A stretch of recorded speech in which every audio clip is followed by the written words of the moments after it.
other people's property. Okay. Gotcha. Then it became a matter to where now it's a nuisance. Mm-hmm.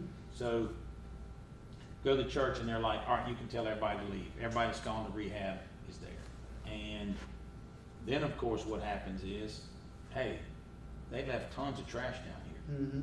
Well, you let them live there, Right. Yeah, you know, so Yeah. it's, right.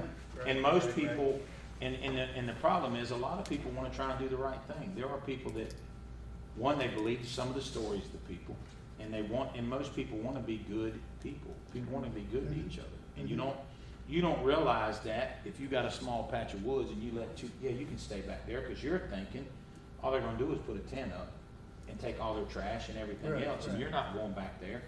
Right. Well, 6 months later, you go back there and it looks like what you see Right.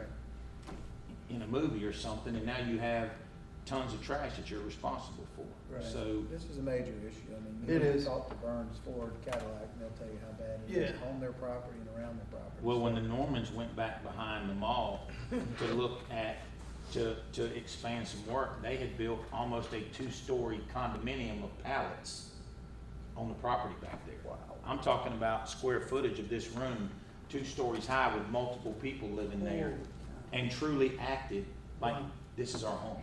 Wow. This is our property, you're here Right. on, so it's, So once you get, though, a property owner to say that I don't give them permission to be there, you can oh, clear. no, we can deal with it then. You have Clear it littering. immediately. Yeah, Right, we have some resources there, even if it's, Mhm. even if you don't have trespassing, you have littering, you have a lot of those things there, Mhm. but, Okay.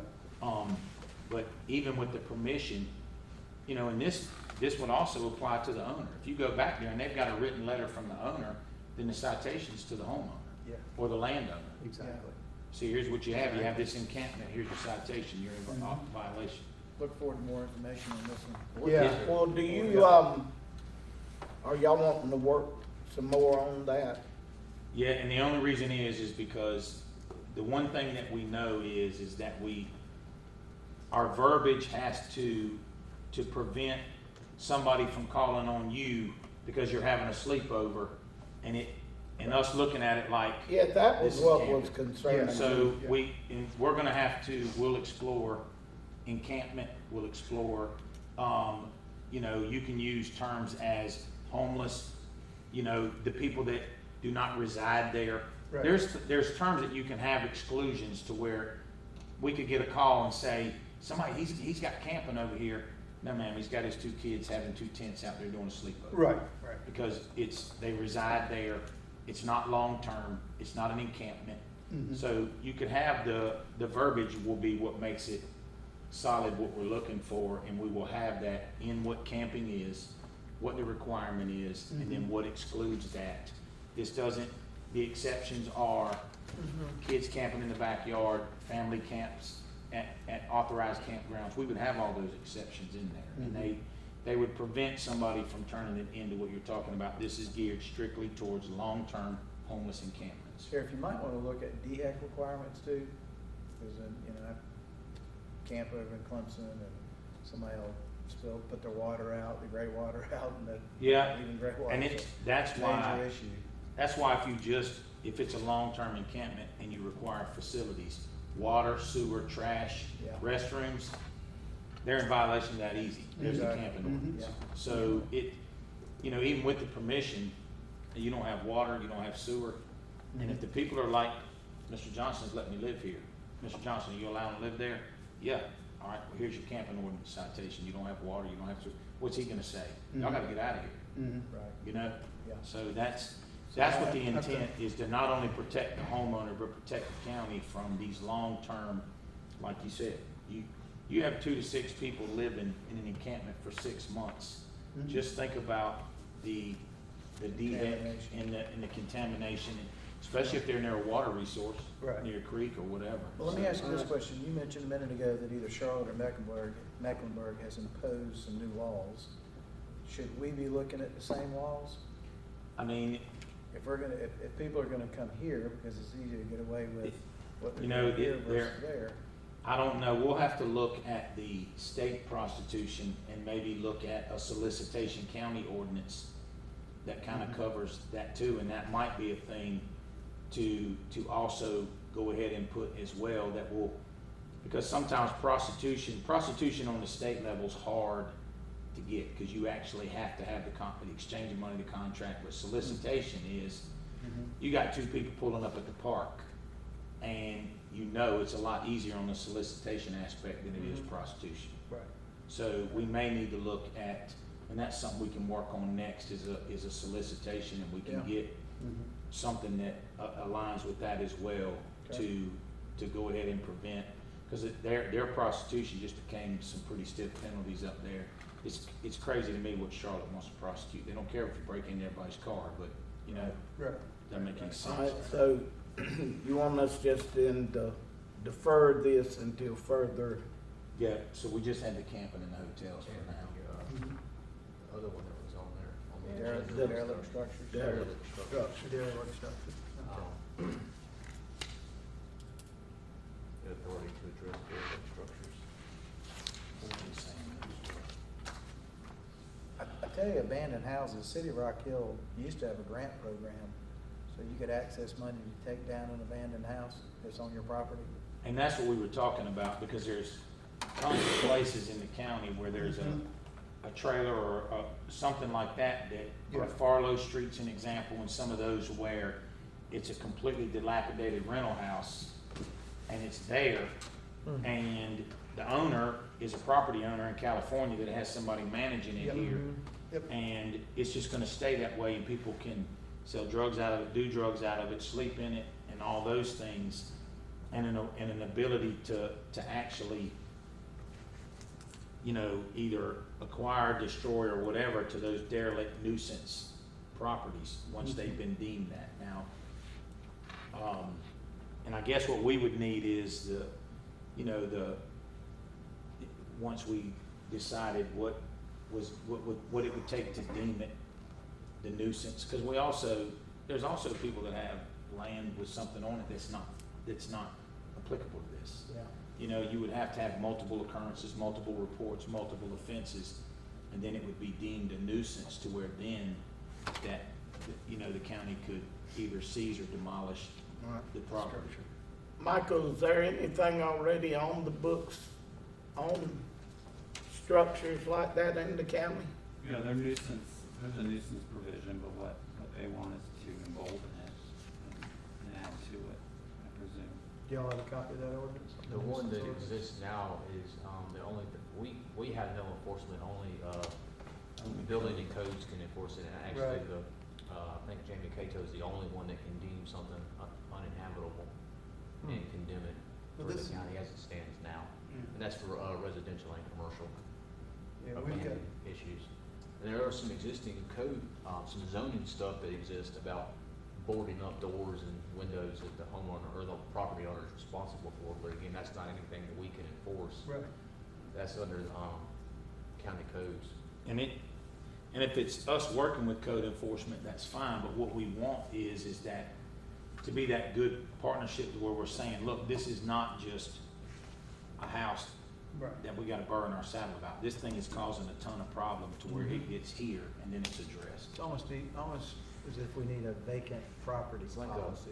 like a nuisance, ordinance. I've kinda got one I'm working on that, entails more so than just abandoned properties, but places that have repeat calls for service for EMS, for Right. fire, for overdoses, for criminal, a Mhm. bunch of criminal activities that are repetitive over and over and over again. There's other counties in the state that Yeah, have, it- ordinances like it- that. So some, Example, is it 2145 Farlow? Is that the actual numbers? 2145, somewhere like that, isn't it? There's a Farlow, there's been homicides there, there's been all kind of stuff, the overdoses, and it's a rental property. And that's what we're talking about, something to where, because I know Rock Hill has taken houses, seized them, bulldozed them, that rise to the level of that type of nuisance. And so what we need is something that has teeth, that we have that partnership to start to get some of these high crime things, is what we're talking yeah, about. so But you are working on. I'm working on one. On the now that language, kind of yeah. Encompasses all of these, the crime aspect of it, the derelict aspect of it, and just that's good. Cause the public Yeah. nuisance now just says it's unlawful for any owner, agent, occupant to maintain, use, or occupy any building, structure, manufactured housing, modular home, mobile home, abandoned swimming pool, water garden, ornamental pond, which is dangerous to life or limb, which could likely cause a fire, or which, because of its condition, use, or maintenance constitutes a nuisance, which because of the condition, walls, overloaded floors, defective construction, decay, or other, which might become breeding ground for vermin, mosquitoes. So some of these houses aren't to that. That's, they're just that nuisance to where Right. there's multiple calls for services, overdoses, things like that, and it's a rental property. And the owner may be somebody that's not even here, Right, and the guy's paying his rent on time, Yeah. and he doesn't care. right. So that's where we need to have the ability Mhm. to deem these things the public nuisance on the law enforcement aspect, Mhm. to where now because this is only something that you'd have to go in there and say the floor's bad, Right. there's a chance of mosquitoes, vermin, there's water issues. And some of these houses that we're talking about that are crime havens aren't gonna rise to this level. And there's nothing we can do with that because it's not Right. to that. So Right. Okay. we need something that would, like the What if Farlow it were Street. tied to the number of calls to a property? So once it reaches, and there could be different categories, you know, third call, then I don't know if I There's some would kind of necessarily action. want to tie it to the number of calls, but it may be the type of calls. Yeah. Well, the the type of frequency activities that have calls. The been type, identified. consistency, Right. frequency, Yeah. and and you also still have the danger. You know, if you, Yeah. Oh, if yeah. you, Yeah. if you're in a neighborhood, a residential neighborhood, and there's overdoses and everything else, Right. well, that's a major problem, because still people Oh, have yeah. kids around there. So So- the type of calls that you're getting, or the yeah. especially if an So- arrest is made. We had a home, Yeah, I think that's we had a, another one, fac- the number of arrests. yeah, we had Well, an abandoned we're house. we're just trying to look at some of the ordinances that are Mhm. strictly zoning and code, Mhm. that don't allow us anything that can help and make it criminal. But we're also not trying to just overstep and be the police state, and we're only talking about places that are driving crime in an area. Right. That's what we're talking about. Right, exactly. You won't be able to call them actual drug houses. Right. Yeah, exactly, right. We can call them that, but until we can bulldoze it, it don't matter what. Right, yeah, exactly. So So, more to come with both of these things? Yeah. Okay, Okay. all right. but on both of those, we're also gonna be very cognizant of the fact that we're not trying to be the police and all that about how you live or anything like that. This is crime driven Right. and quality of life Right. for the people that surround it as much as the house. Because you have to start thinking about the people that live on Farlow Street and the streets around it more than the house that's there. Because the more times you have a shooting at a house, eventually it's not just gonna stay in that house, it's gonna catch 2 kids next door. I've gotten tons of calls on an abandoned house in my district that they just, and it became a safety risk. So and it impacts the total community, right? So, But some of I those aren't had a gonna, call on one in York. some of those aren't gonna rise to this level of derelict. This is somebody that's just let a house go to where it's so unsafe that kids playing in there might get hurt. We're not talking about that. Some Right. of these have floors, some of them have ceilings, some of them have water. They're not mosquito havens, but they're crime element places well, that we have got to get a hold of. this one, it was abandoned and somebody got power into it and was basically running, whatever they were doing. And since then, it's been taken care of, but, yeah. David, do you have any experience with this? On the derelict structure? Derelict or any of the 3 topics we discussed? Some, I've experienced it through the derelict portion as far as like CDBG and the blight, trying to Mhm. address blight. I think what they're doing is a little bit different than blight, it's more for those nuisance properties. That's right. But, so I've researched it a little bit more, I think what they're getting after, which I actually really like, the defining what a nuisance actually is, the number of calls for service. If you talk about when we're getting to EMS calls and fire calls, some of those are more frequent, but they don't necessarily rise to the level of a nuisance, depending on what's happening. Right. But if you could tie it to something like the arrest or the types, particularly Mhm. violent crimes, Mhm. things like that, I think that's a clear definition of what this group would probably consider a nuisance. Yeah, and we're not talking, down on Moore Drive, we call the EMS 220 times a month. We're not talking about that. We're talking Right. about that are truly affecting the quality of Yeah, life to where yes. you would be able to say, the house is a nuisance. And Right. typically Not because they're rental bothering people, they're a houses, nuisance, a typically dangerous. rental houses. Sometimes they're rentals, sometimes they're, you know, The single- real- single-family owned, The real sometimes they're problems generational type are houses, passed down. passed down. That's the That's the- true problem houses, because a lot of times you can call the landlord and threaten them and tell them that, look, you're gonna lose your property, and a lot of times they'll evict somebody. Mhm. It's the problems are grandma owned the house, gave it to dad, dad's a drug addict, kid's a drug dealer, dad dies, now kid owns a house, it's paid for, and that's the ones that are the problems, the real problems, because you have no recourse as a neighbor or anything. And that's the ones that that's the ones that we're really talking about are the true nuisances and what you would want to be able to deem that. This is a crazy thought, but in other areas around the country, are they beginning to fine or bill a homeowner for you having to come out multiple times on the same issue, even if there's an arrest or two? Is there a point where public service ends and there's a cost to the service? I think that's what you would be doing with this versus, not to charge for calls for service. You would Yeah. just, you would have to, and we're talking about the rare house that it is a complete Mhm. danger to everybody Yeah. there, and start to have some teeth. Yeah, so y'all figure that out and come back to us, and I Yeah. guarantee you, this council will support you on that. Yeah, that's, and we just, you know, There's we're gotta be a looking, model somewhere else. where yeah, they and we're do looking at this. being very exclusive with it. It's not just, Name. Sure. The other thing that I like about what I have in my head is this could also be applicable to nuisance businesses. Like if you have a bar or a restaurant or something that has repeated alcohol violations, Mhm. repeated drug issues, repeated bar fights, bar assaults, fights, assaults, drug arrest in drug the bar. deals, homicides. Mhm. In my mind is how I'm picturing this Yeah. being applicable, not just residential, but also commercial, Right, to maybe not bulldoze it, but to seize it or force them to shut Put a down. lien on it, whatever you Right, Public- well, you'd have more the public teeth in order nuisance. to, Yeah. to get Public them. nuisance to do is what they not need to do. residents alone, it is Right. a structure, business, house in the county that is a Yeah. public nuisance, and being able to deem it so. Yeah, and there's examples around South Carolina, and there's also examples of how, you know, how lengthy of a process that can be.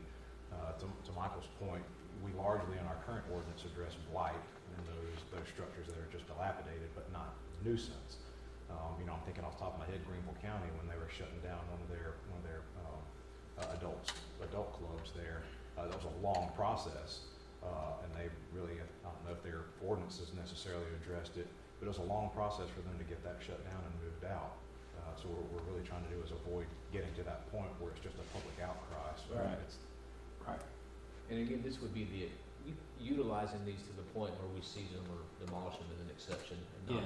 not. Right, yeah, because they may turn things around, right? I mean, but if Especially you have if some it's teeth landlord behind it, they're not gonna turn The it main around thing is to if go there's to no them. teeth, right? But you have to understand something, you are right on the threshold of becoming this, Right, Yeah. exactly. and Yeah, yeah, you gotta have teeth.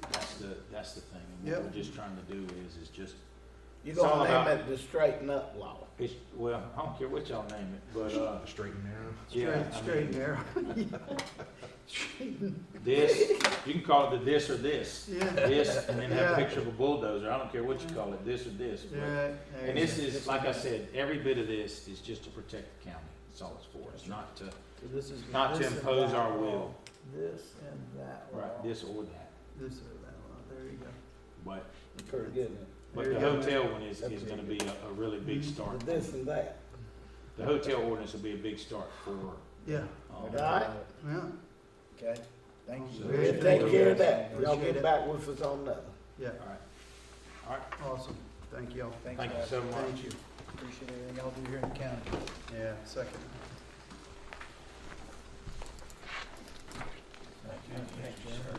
All right, next item of business, the fire department issue related to the disbandment of the fire board. All right, so I've printed off a handout, and it's more of a summary sheet. And what I hope to do tonight, we're not going to make any recommendations. What I really want to do is draw your attention to the needs and the gaps that are currently existing. You know, we're in year one of our 5 and 10 year plan with the fire and EMS. And, you know, one of the first things that is most important that we set up for success is our structure of governance and how the fire service is actually governed. So you can read this on your own, but I'll highlight a few things. On the second page, what I've done is done a comparison of the ordinances over the years. So there's a 1981, 1982, and then most recently a 2018 ordinance. And I just kind of described some of the major changes, and you can read those. But currently, as it exists, you know, the governing body is largely county council. There's a fire advisory committee that advises on that. That is a 5-member committee, the fire service director and 4 chiefs. Those chiefs are actually appointed by the director. There's really no definition of term limits or not even necessarily statutory authority. County council, again, is the administers the fire funding directly. The advisory committee, according to the ordinance, are kind of tasked with that policy and discussion of that funding, the levy. Again, council also mandates the basic policies and best practices for the departments. That's really vague and kind of ambiguous. Doesn't really cover what that entails. You know, the fire advisory committee actually does a lot with recommending policy, or I should say passing those policies as they relate, and that's as it should be, particularly as it relates to the operational aspect of the fire departments. But the best practices are, again, they're vague. I think they're largely or implied that it's related to funding, procurement, things like that, but it doesn't explicitly say so. Again, the operational control, again, that remains with the departments. The apparatus management, that is specifically mentioned how the county controls anything that's purchased by the county. And then there's also actually an enforcement tool in there, but again, the method or the manner in which the county would go through with this is not necessarily defined. You know, it references a county takeover. I believe that's happened in one case with a tax board that was disbanded because of issues. It was reconstituted later. But again, you know, what rises to that level? So really what I want to do is as we complete the hiring process of the new fire service director, with that person coming in, setting that person up for success, and removing any ambiguity and actually giving some definition through the fire ordinance. Again, I don't want to make any recommendations tonight, but I want to communicate and express the need. So some of the gaps and issues that I've noted, and again, you can read these later, and I'll be happy to follow up with you more, but a clear scope and level of authority for the fire advisory committee. Should there be term limits? How and what process do those appointments go by? Again, it's very decentralized right now with one person. The director's, you know, operational authority in the county, what level should that be? And then also how the funding recommendations flow. Obviously in the counties, we're very well aware, county management, as they just we just did, presented our executive budget.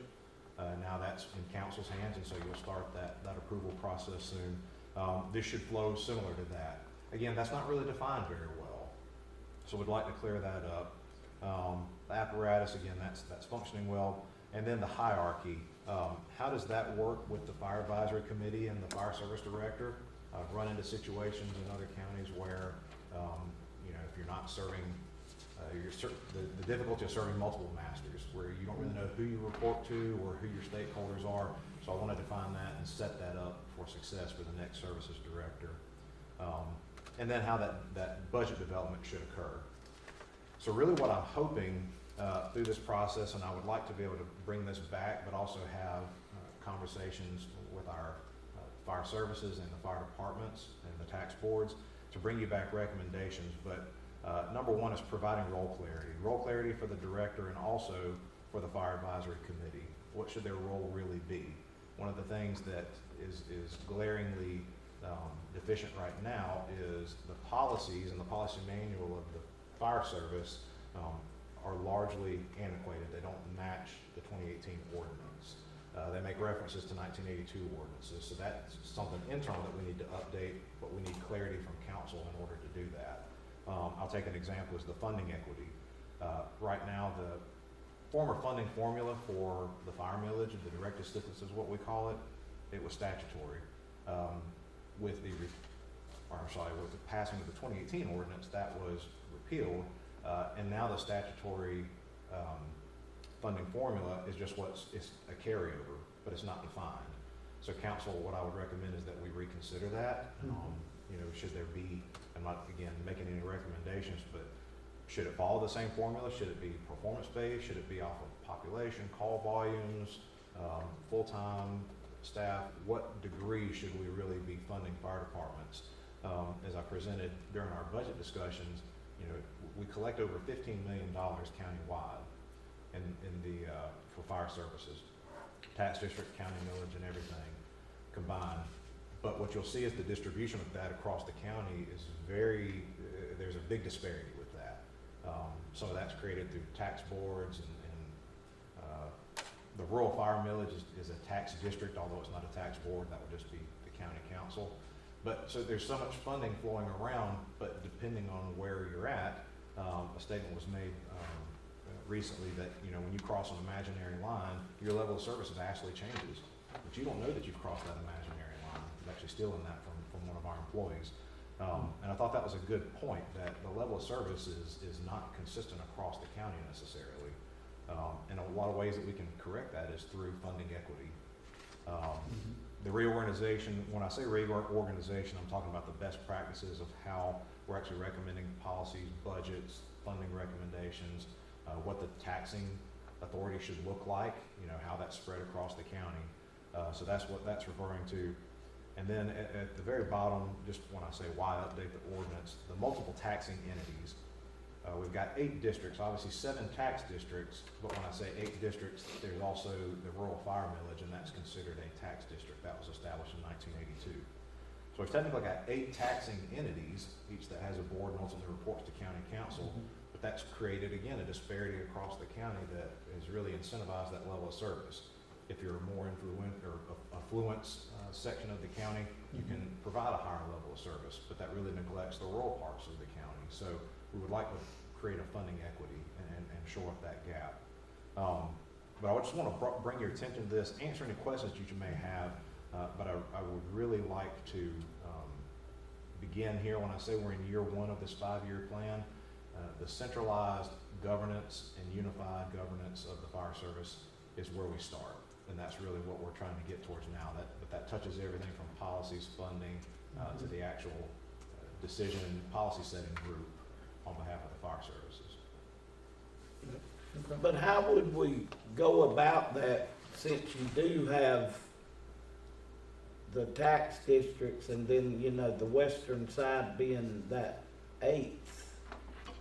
And there's so much difference there, Right. even between the tax districts. So How would you do that? I don't have a specific recommendation for that. I'm not saying that we want to necessarily dissolve any tax districts, but I do think the original purpose that the tax districts were set out for, a lot of them are approaching or at their millage caps.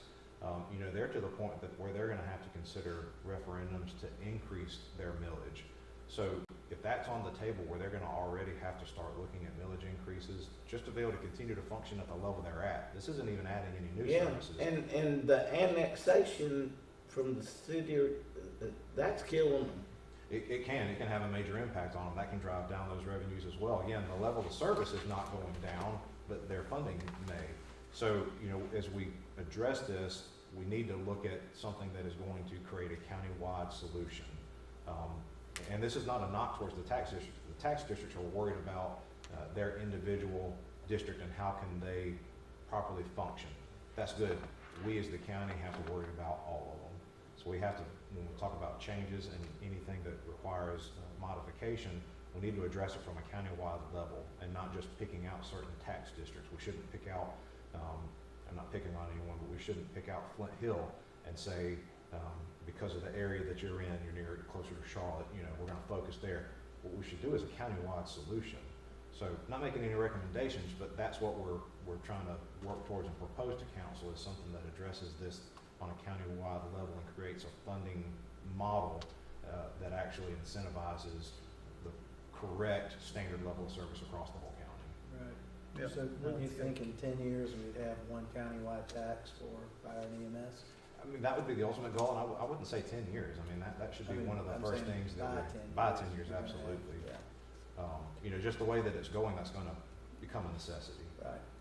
I would really say that we should have an eye towards that sooner rather than later. Mhm. And that's not to say that the tax districts have done anything wrong, it's just their original purpose, they've reached the limits of it. So if we're already gonna have to change it, let's address it for the entire county and not just, small areas. Mhm. I just don't know how we do it with the difference in the number of the people, the incomes. Well, that's where the funding formula becomes important. And the one that we had previously was a fairly good formula, actually. I think it can get confusing because it requires constant recalculation every year, something like that. But we also want to make sure that it's performance-based too, that we're incentivizing. We're trying to create a high-performing organization at the county. We would want the fire service to be a high-performing fire service as well. So we want to incentivize performance. So when we go through this process, so we've got rules clarity, we got funding equity, reorganization of multiple tax entities. So, from a dependency perspective, right? Do you feel it's better to approach it from a dependency perspective of, let's approach this one first and we can address it? That's a main dependency and then we can move on to the next. Or are we gonna attack, kind of do this all in one big bite? What would be your thoughts on how you would like to approach it? I understand what you're saying. Yeah. I believe role clarity is number one, so that we can Mhm. set up the director of the fire service for success. But Okay, at the same time, the funding piece it's already at our doorstep. yep, So those two are very important. I would say that a lot of this will really need to happen simultaneously. And this would be a first-year project. I'd like to propose something to you later this year that actually addresses a lot of this. yep, But I think one without the other, if we make any amendments to an 100%. ordinance, we're not really moving the needle forward as best as we can. right, yeah, I just wanna make sure we get our dependencies stacked in Agreed. the right manner. Agreed. Yeah, okay, cool. That's all I got, that's good stuff, thank you.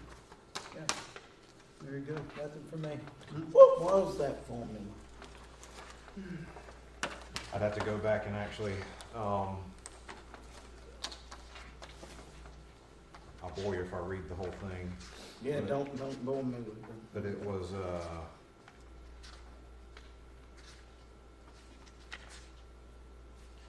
60%, so if you take the entire county millage, and this is what it, so when I talk about the allocation, it's countywide of the rural fire unincorporated areas. 60% is distributed just on a base, everyone gets the same 60%. Then there's a 10% based on the number of residences, that would be rooftops, 10% based on the population, so the number of people living there, 10% based on the assessed value, and then another 10% based on the number of commercial buildings within the district. That's a pretty good start. I would say that was fairly comprehensive, but again, that's a moving target. One of the things that doesn't do is it doesn't, when we're talking about assessed property value doesn't necessarily equate into taxes. Because if you have an area that has a lot of commercial, or particularly a lot of projects that fall under a FELO, then they're not getting the same amount, because they're not contributing as much as their total assessed value into the pot of tax money. So they're actually getting less when they're having to provide more service there. So that's why this doesn't really necessarily capture a county-wide aspect of how funding should be distributed. But it's a great start, so I think that's our starting point. And frankly, that's how it's being distributed today. It's based on that formula. You said base, rooftops, assessed value, I'm missing two, what were the two? Yeah, rooftops, population, assessed value, and then number of commercial buildings, so commercial rooftops. Okay, thank you. And then the 60% is just that base funding. Mhm. So again, good start, but, and that's actually what we're still doing. For that to change, council actually has to take action to direct finance to change that allocation. Right. So it just stays the same without any, we have some individual agreements with municipalities that have superseded this. But again, that's also pulling from that entire pot of money. Sure it is. So Mhm. we're a little bit behind the times, and we haven't necessarily addressed this since that 2018 ordinance. Mhm. Yeah, at least there's some starting point there. Right, you it know, is. It which is. is good. Cool. Sounds good. Excellent. Alright, so Thank I you, sir. guess Appreciate it. we'll hear more about this in the future then. Yes, sir. Alright. Alright, now our next item is the discussion regarding the board and commission's ordinance policy. This is one man Tom starting.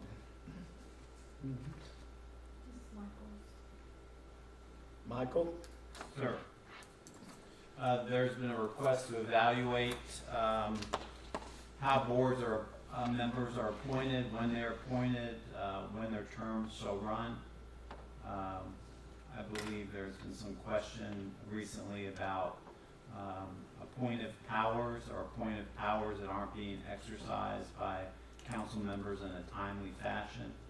And so the question is, how do you resolve that?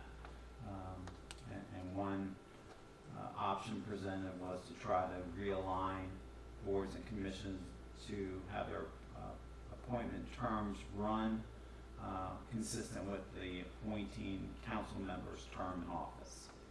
So you took office this past January, your boards for that particular district seat would run 4 years as well from that date.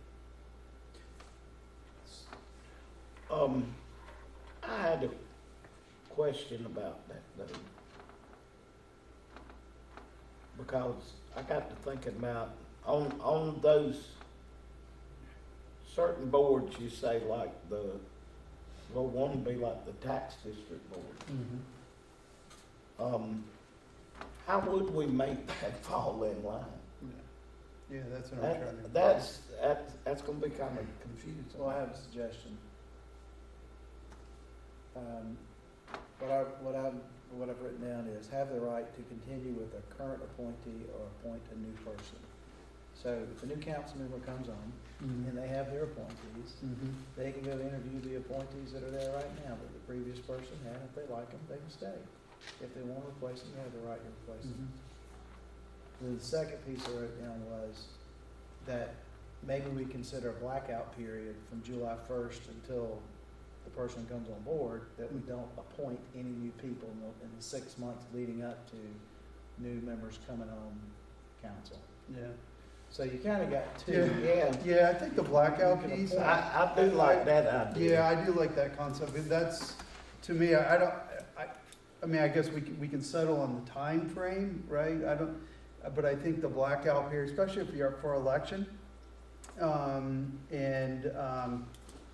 I do agree with a blackout. I guess we just need to talk about what the time frame would be. And then the second one was just a new council member has the right to keep his or her appointees, or they can reappoint. That's what they want to do. Yeah. They have somebody else that they've interviewed that has interest in serving on the board, and that more, aligns with that individual, just let them appoint a new person. So it doesn't matter whether they are in their term, they could appoint someone else. Yeah. I hear what you're saying, I just gotta think about that one, yeah. Apply it to the discussion that was had a year and a half ago. Yeah, I gotta I'm think. not saying that to be political, I'm Yes. just saying, and a council member might have to wait 3.5, 4 years to appoint someone that he or she feels like could do a really good job, due to Right. their experience, their Right. interest, their passion to serve on a board or commission. Right, no, I get it, I guess that's something I would wanna think about that, so. And the last piece of that is, we do have openings, a fair amount of openings on boards. Oh, yeah. You don't want the term to end with a council member, I don't think, because it's just more work to have to Yeah, appoint somebody else to the board. right, And there Well, could be that 2 and- terms served. yeah. And how would that fall with the in-between council? Well, you have another challenge. Under the option that I was discussing, you have 3-year terms and 4-year terms. So you would have to modify all existing 3-year terms if you could. We need to cross-check the statutes to make sure some aren't mandatory. You'd have to reconcile those to expand them to 4 years and then shift the term commencement to whatever that district. So you would have to I think we would have to realign every board and commission Yeah, I think so. to run from January or whatever the appointment period would be, if you're gonna have 4-year terms to run consistent with each council members. I mean, that's doable because, I mean, it is completely doable. It's a new direction, but I do like the concept of it. Because, you know, you could align it in that manner to have them end when that, and then if they're on again, they could reappoint them if they chose to, but if there's somebody else in there, they're automatically gonna have a new choice. Or- Yes, you Or may- they could choose to have that one And again. you may wanna have some blackout period, because I think the Yeah, I think rub I like that is, period. Yeah, you know, November 7th, Yeah. November 8th, you start appointing people, if you just won an election. yeah, Or lost an election, I should say. yeah, lost the election, Um, right. So there's some, it's not an insurmountable task, but it would Right. take some time to realign Yep. the boards and have some process to make that change. And I Yeah, think that I think that's- suggestion, or the one I mentioned, accomplishes the exact same thing. It It's just a does. different way to approach it. Yeah. Same outcome. It does. No, this is a good discussion. I think this was, it's good. This is good. Well, Whether you want action to come out of committee, so we have something Or- for council to deliberate. Yeah, I mean, do we, at this point right now, though, are we, no, go ahead. I just gotta think about it for a second. I like the idea of the blackout period. Yeah, Well, I'd suggest, I'd like to make a motion that we have a blackout period that starts July 1st through the end of the year. And then secondly, allowing any new council member the opportunity to continue with the appointment that's in the seat, or that they can reappoint, which is basically the same thing we're saying. It's just not as Yeah. difficult as redefining 3 or 4-year terms. yeah, I'm good. So the more I think about it, I think, to me, I think that's maybe the easiest approach to driving the issue, as opposed to this, which I think is a good idea. So I'm gonna second that. Okay. Yeah, I'm gonna second that. All in favor? Aye. All right, yep. All right. Do we got any executive session item? Yeah, I got something I need to talk about in executive. I'm just kidding. Yeah. None here. Matters of concern. Yeah, I think it's, no matters of concern here. Okay. Mhm. Then Motion to we're adjourn. adjourned. Motion to adjourn? Second. All in favor? Aye. Thank you, guys. Thank you, guys. Thank you, Karen, There you go, man. Michael, David, Carolyn.